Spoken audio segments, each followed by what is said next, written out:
député LR Éric Ciotti demande la création d'une commission d'enquête parlementaire pour faire la lumière sur l'attaque à la préfecture de police de Paris. Le parquet national antiterroriste s'est saisi de l'enquête hier. Il suit la piste de la radicalisation de l'assaillant. Comment un individu aussi radicalisé a-t-il pu occuper un poste aussi sensible à la préfecture, s'interroge Éric Ciotti. L'assaillant a acheté son arme, un couteau en céramique, le matin même de son passage à l'acte.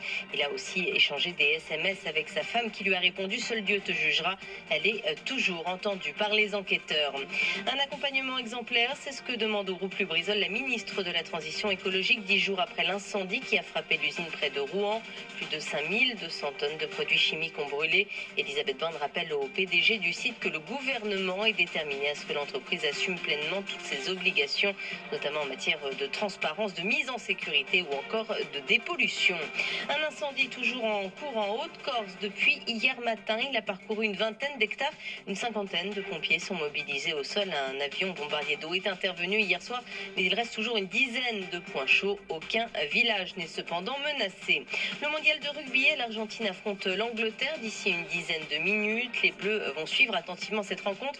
Si les Anglais l'emportent, les Français n'auront besoin que d'une victoire pour accéder au quart de finale de la compétition. Le 15 de France affronte demain les Tonga. France Info.